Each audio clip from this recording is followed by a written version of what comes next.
better.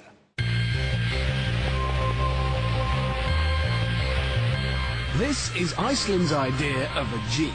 It's basically a load of metal tubes welded together, a couple of old-fashioned truck axles underneath, big Chevy V8 engine up the front.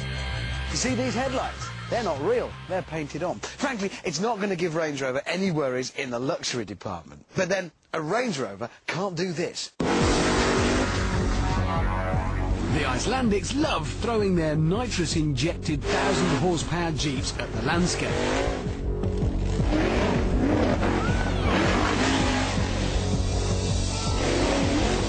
They're like one huge toddler group, always looking for new and ingenious ways of damaging themselves. And their latest location is this. Water.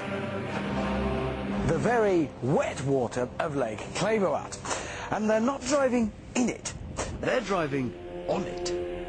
Yes, they reckon they can take this big block V8-powered, solid girder-framed 1.5-ton off-roader and drive it across this lake. The theory is that the huge treads on these tyres will act like the scoops on a paddle steamer, grabbing at the surface and powering the Jeep along. Thing is, though, if a paddle steamer stops, it's still a boat, and it floats. If this thing stops, it's not a boat, it's still a big heavy car, and it'll sink. Our driver for this feat of world-class craziness is Gisli Gunnar Jonsson. When it comes to Icelandic 4x4 racing, he is the Michael Schumacher.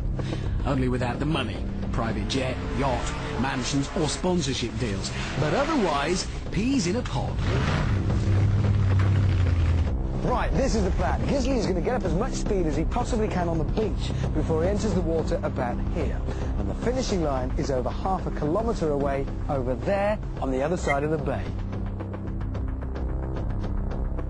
This is going to demand some serious commitment. Gisli has to keep his foot flat to the floor for the whole run or he'll lose momentum. And if that happens, he'll also lose his Jeep. Brave man. Now, nitrous oxide has to be injected into that engine constantly to boost the power from 600 to the 800 that's needed. If that fails at any point, he sinks. Well, when I say he sinks, I mean we sink.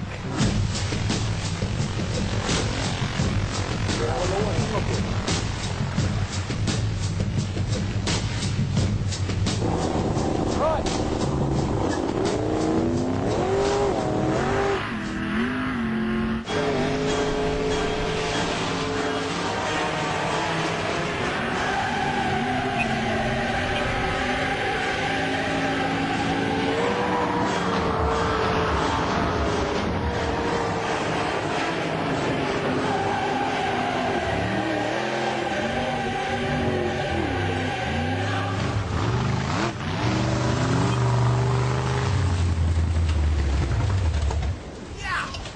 Pretty good.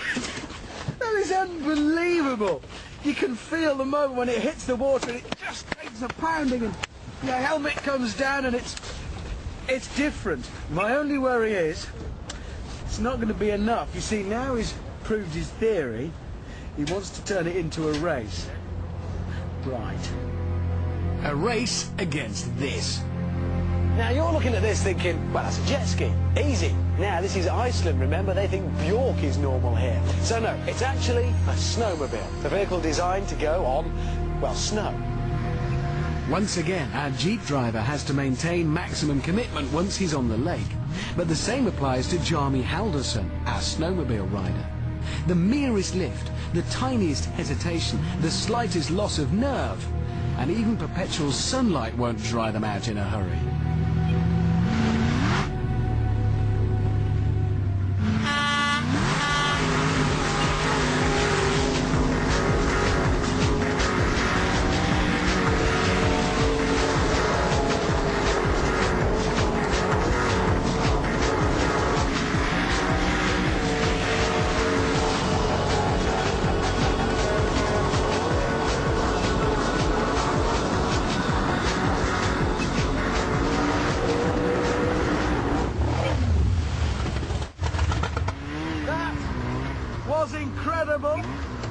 categorically tell you, if you find yourself near an Icelandic lake and you don't have any sort of waterborne transport, you're best off going for